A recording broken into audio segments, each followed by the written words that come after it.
my brain moves so fast, quite often I get my words mixed up, and the more anxious and triggered I am, the more it happens. So you'll notice I kept going to say things and then correcting it. That doesn't mean I'm lying. It means my thoughts are in my head so fast that my mouth can't keep up. And that's why you need to understand when you're dealing with mental health and trauma, you know, sometimes people need to clarify or just slow things down. Like, what did you really mean by that? If it doesn't make sense, rather than just jump on everyone and assume they're lying all the time. So I'm going to give some examples of things that may be like, what? From the videos. So I was like, you know, when I was talking about the ticket for no license, I was like, I'd been driving around Melbourne and the Peninsula and I didn't have a ticket.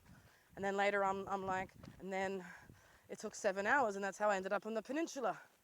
Yeah, they're both real. But because I was so fast, I didn't explain.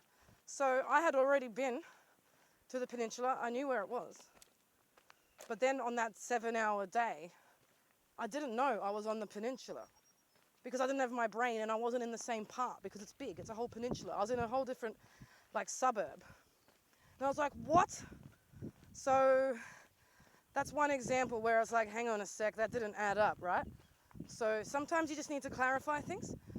And the doctor's letter, hang on a sec, how did your therapist help her if that was a letter for the therapist? Okay, sorry, I missed a bit out. That doctor and that therapist are in the same building. I reached out to the therapist first and she said you just need a referral.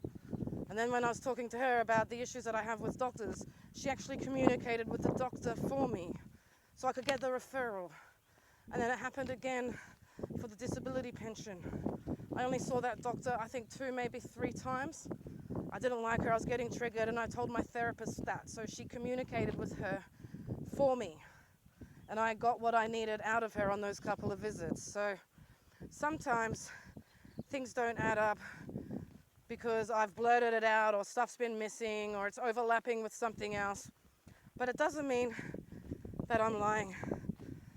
I can only lie about little things that don't matter. Anything that requires me to remember it, you're never going to catch me like lying about it because I'll forget and I'll trip up is one thing.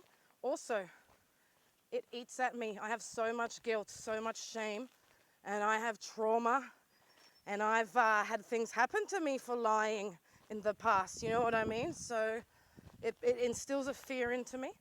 You can ask any ex of mine how shit I am at organising them surprises, because 9 times out of 10, I'd end up telling them because it was eating at me that I just lied about where I was and what I was doing, even though it was for a positive thing for them. Because I couldn't lie to my partner. I couldn't tell them that I was, you know, at this appointment when I was really at the mall doing this or doing that. And it's like, it eats at me. It makes me sick. It makes me scared. So I'm never gonna lie about anything like that. Sometimes, this is what I'm talking about when I say psychology of lying is a scam.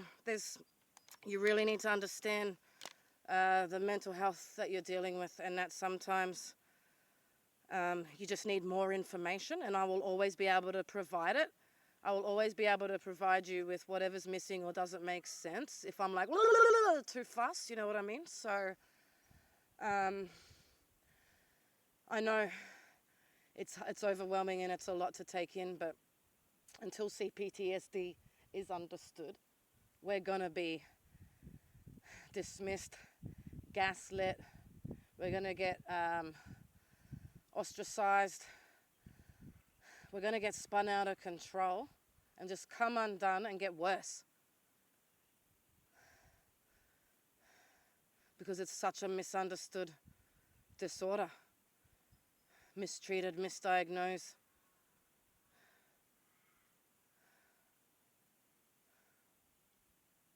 It's invisible.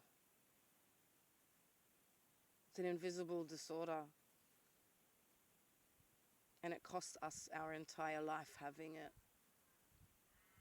So if people could take the time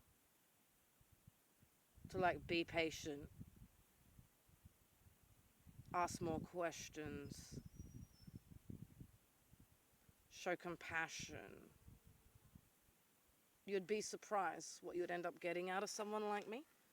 Because as long as we're scared, as long as we don't feel safe, we feel judged, we feel like a joke, you know, oh, this fucking, here we go. As long as we feel that from you, we're never going to be able to just calm. It's always going to be